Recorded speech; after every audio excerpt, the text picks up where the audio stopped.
Support the game, the owners, and anyone who's involved in it.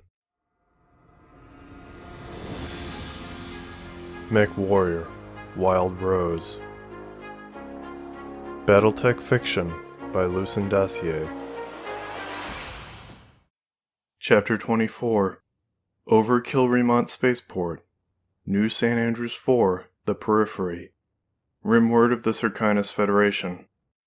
11 June 3077.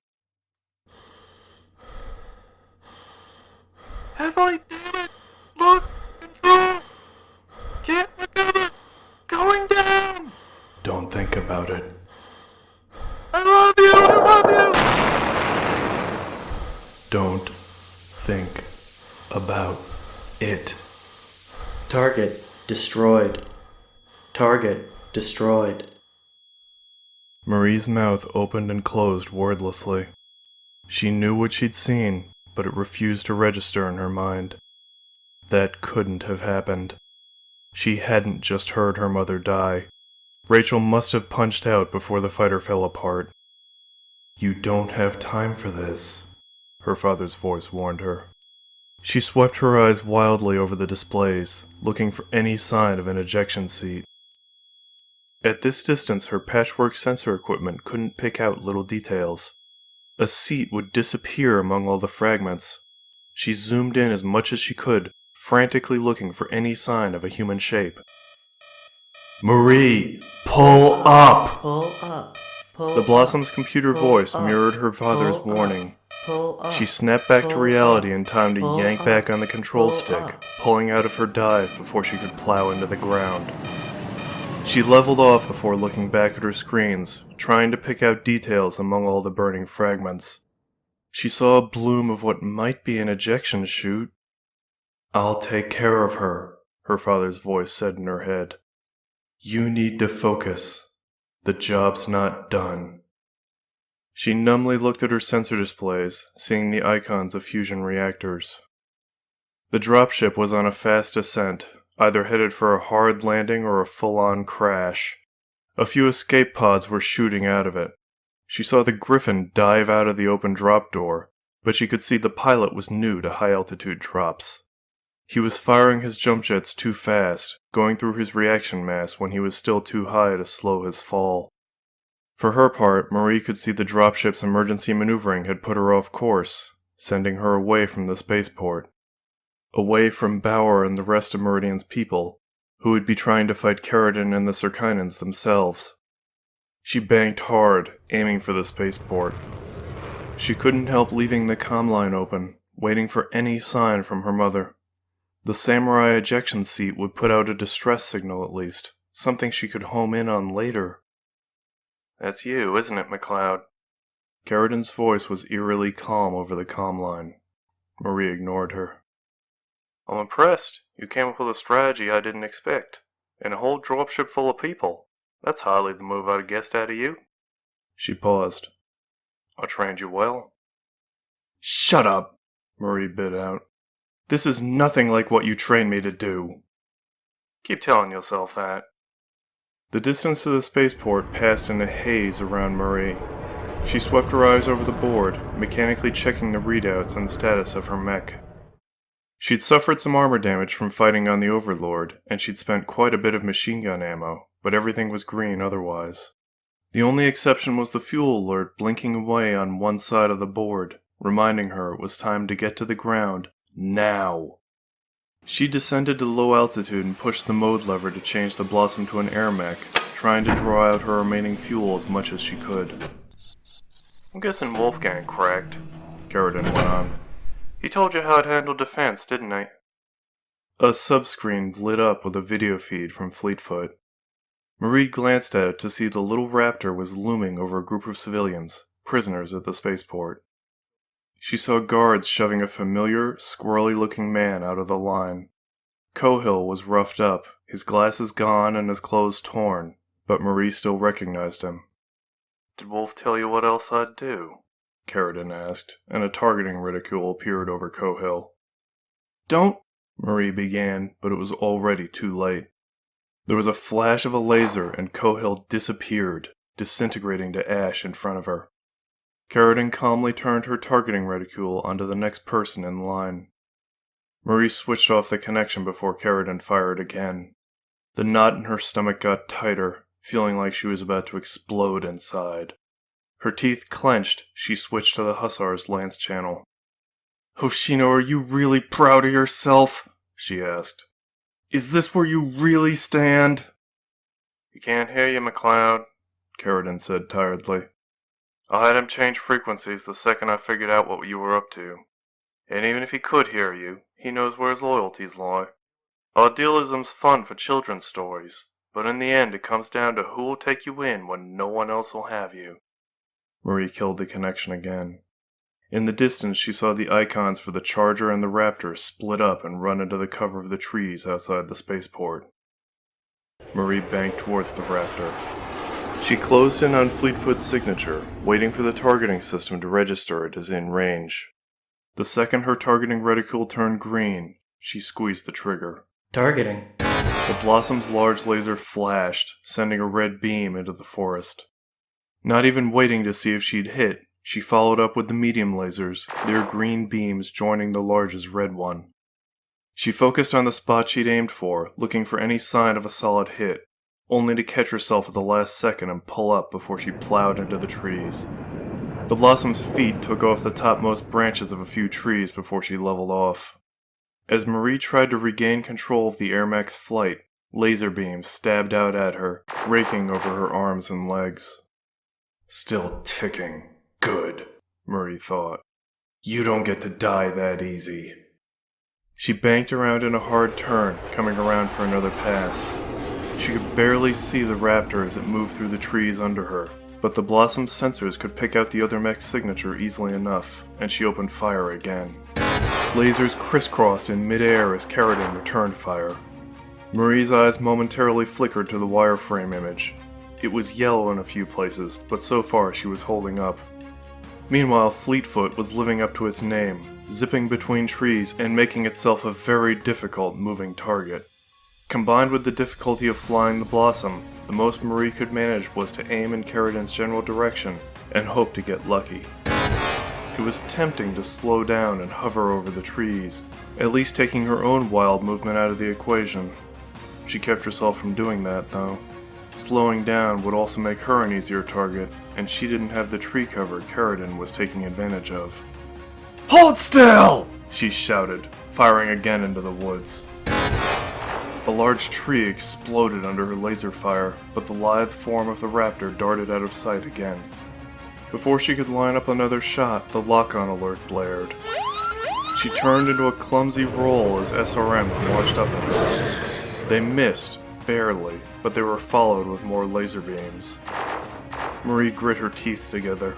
Apparently, Carradine's lasers were extended range models, taking away the slim range advantage the Blossom's large laser should have offered. "I can do this all day," Carradine warned. "What's your game? Think you can keep up with me?" "You're gonna run out of trees eventually!" Marie shot back. She swooped around to approach Carradine's position, trying another awkward strafing run with an airmech that wasn't half as agile as a full aerospace fighter. She tried firing her lasers, but every shot went wide. She cursed her bad luck and lack of skill. Weeks and weeks of training with this machine, and she could still barely shoot straight. Having a jury-rigged fire control certainly wasn't helping. The fuel alert was getting obnoxiously persistent. Even as an airmech, she couldn't stay airborne much longer. She managed one more pass before she admitted to herself it was time to land. She came in some distance from Fleetfoot, buying her some time to convert to a battle mech without being interrupted. As the seams closed back up on the Blossom's armor, Marie pushed the throttle up, moving in on Fleetfoot. At least now they were both trying to aim through the trees, but landing had taken away her extra mobility, costing her another one of her scant few advantages. Now she was stuck facing an opponent that was faster, better armed, and more accurate than her. On the other hand, Marie only had to get lucky once. Fleetfoot's armor was so light, a single hit from the Blossom's large laser could cripple it. Her best bet was to close to short range and hope her own armor held out until she could get a good shot in. Lasers stabbed through the woods, trees exploding as both pilots jockeyed for a clean shot. Before long, the Blossom's hull was covered in scars, and for her part there was no indication Marie had even hit once. Around them, fires were popping up left and right, ignited by the coruscating beams. Marie's cockpit was sweltering. Firing her lasers as fast as they could cycle was taxing the Blossom to her limit.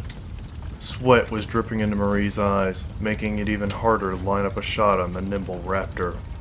Fleetfoot was staying maddeningly cool while it harassed her. Even as Marie tried to blink away the sweat, Carradine fired again, forcing her to keep moving at full tilt just to keep from getting hit. The Blossom was moving sluggishly as she struggled to bleed off the excess heat. Even so, Marie kept pushing in, trying to close the distance and force Carradine off balance. She caught a brief glimpse of Carradine's mech curving around a gentle hill. She glanced at the heat gauge, already well into the red, but knew she couldn't afford to let an opportunity slip away. She hit her jump jets, bounding after Carradine. The jets let her avoid all the hassle of dodging between trees, giving her a momentary speed advantage over Fleetfoot. The Blossom came down hard in front of the Raptor, so close she could almost reach out and touch it. Marie squeezed her triggers, firing everything she had. Most of her shots went over the smaller mech's head, but one of the medium lasers managed to carve a line into Fleetfoot's chest armor. She even saw sparks around the cockpit as a lucky scattering of machine gun rounds ricocheted off the mech's head. Fleetfoot swayed under the hits, but Carradine kept control. Flames burst from Fleetfoot's back panels as jets fired inside of its hull. The little mech shot up into the air, leaping back from the Blossom.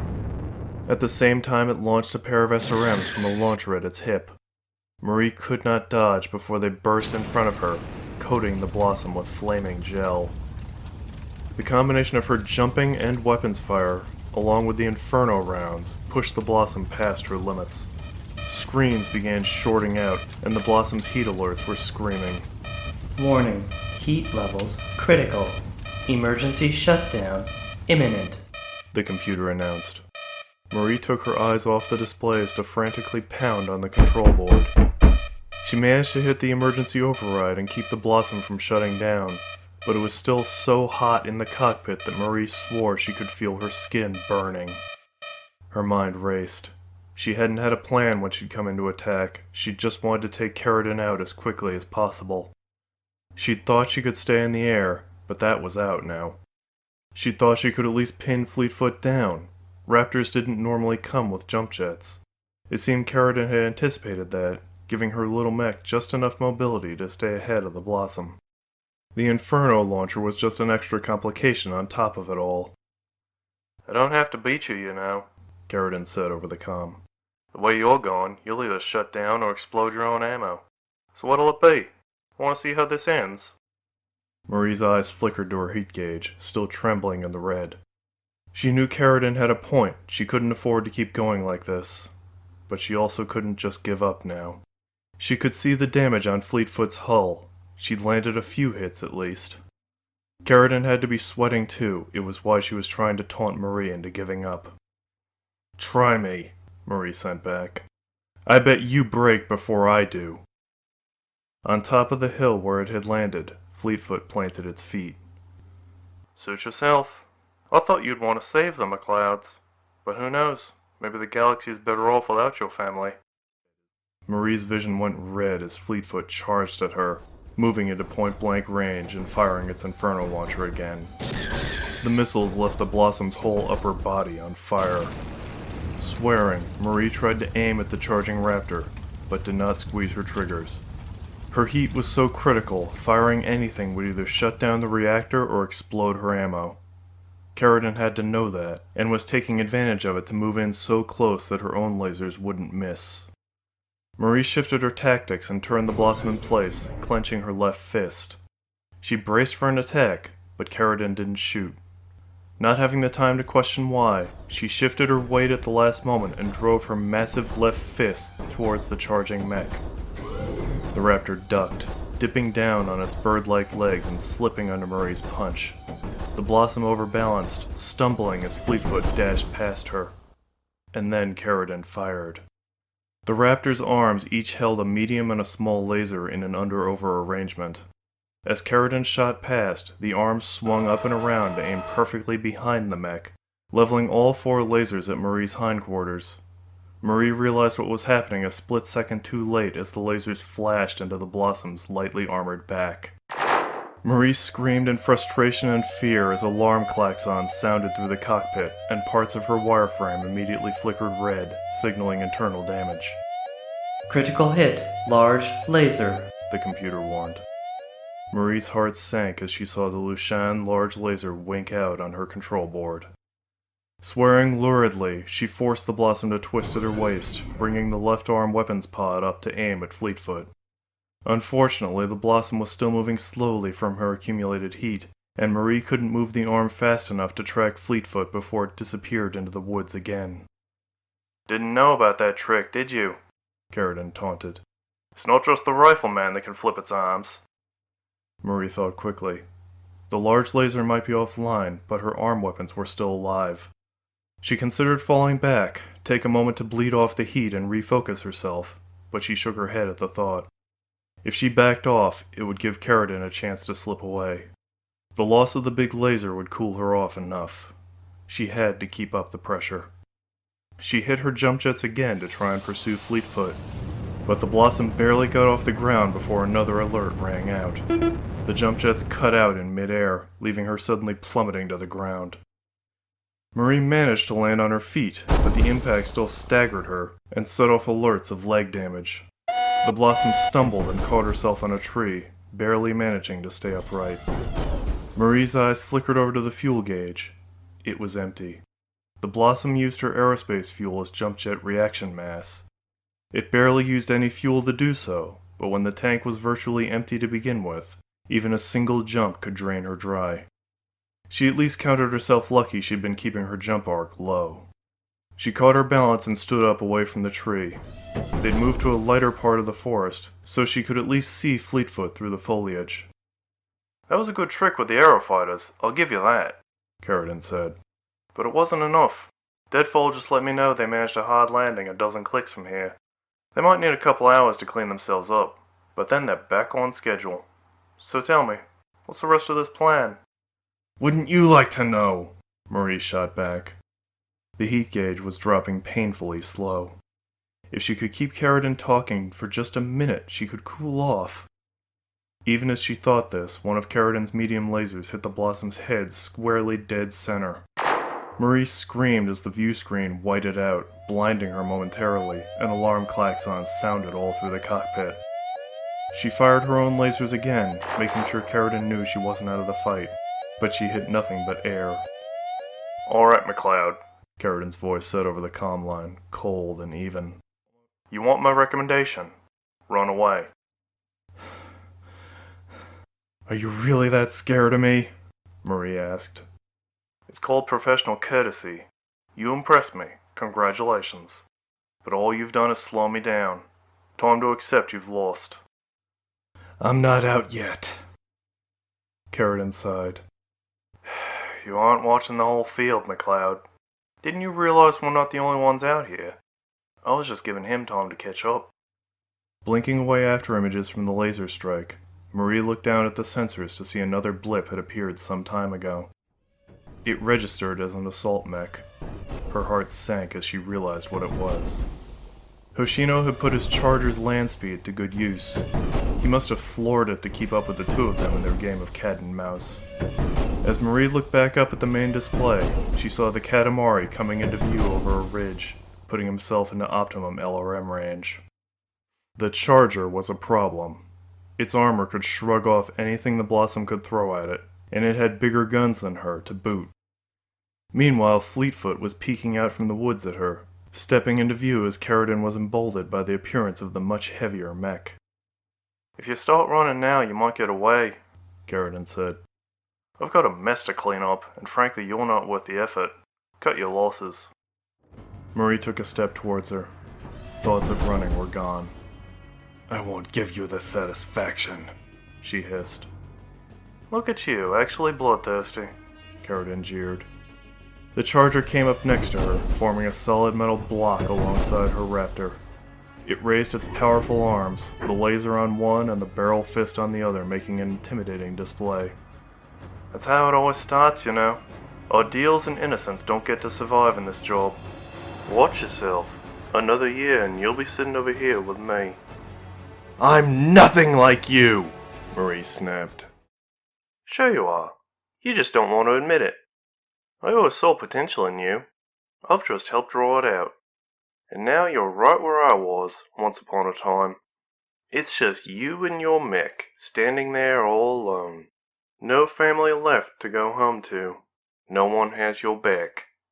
Now you really have to ask yourself, what do you want your life to be?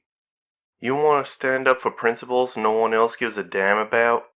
Die on a backwater and get forgotten, just like every other idealist? Marie blinked back tears and glared at her. Her heat had fallen a little bit. She lifted her arm to aim at the raptor, but Carradine responded by leveling her own arms at the blossom. Next to her, the Katamari also adjusted its aim. It doesn't have to be like that. All you need to do is walk away, Carradine said softly. You're not making anything better, you know. There'll be other pirates. All you're doing is throwing your life away. Is that how you want your family line to go out? Marie's finger trembled on the trigger. She could take the shot. Maybe she'd hit, maybe she wouldn't. But the counterattack would almost certainly kill her. Carradine's warning rang in her skull. I'm all that's left, she thought. Or you could be smart, like I know you can be. You could see that I'm just doing what it takes to get by in the galaxy, just like everyone else, Carradine said. She paused, letting Marie think on that. You know I want what's best for my people. I could still teach you a thing or two. What are you saying? Marie asked. I'm saying you're still a hussar, Carradine answered. And if you're smart enough to see the situation you're in, maybe you'd take the chance to join a family that can actually look out for you. Or I'd let you come over here, and together we could figure out... Whatever else she had to say was suddenly cut off, as the charger turned and slammed its fist straight into the Raptor's cockpit. The effect was immediate. The smaller mech's head crumpled like a can, flattened under the giant studded club. Carradine didn't even have time to realize what was happening before she was crushed. Marie stopped breathing. The Katamari held its pose there for a moment, holding Fleetfoot upright like some sort of freakish doll, before it released the mech, letting it crash unceremoniously to the ground. As the Raptor lay there motionless, Marie gasped a breath. The Katamari looked down at Fleetfoot, then up at the Blossom. Then it slowly lowered itself down to one knee, bowing its head towards her. Marie looked at the scene in disbelief, having to remind herself to take another breath.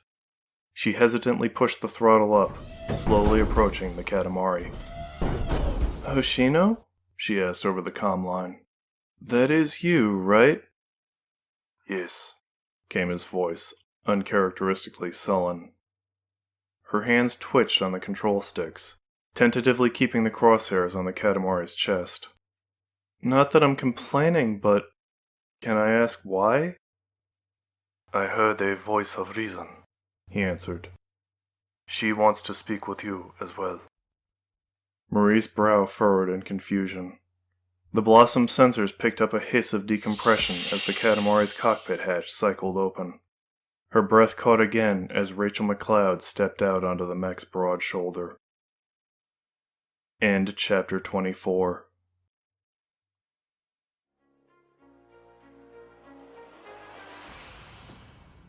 Thanks for listening. New art for this chapter is Fleetfoot by SUSMD, and a great thanks from me to them for their contribution. You'll be able to see their Reddit bio up on the screen, and a link is in the description, along with credit for all other art that appears in this chapter. You can see the collected art for the story on my Ko-fi page. Donations are not required, but are always appreciated.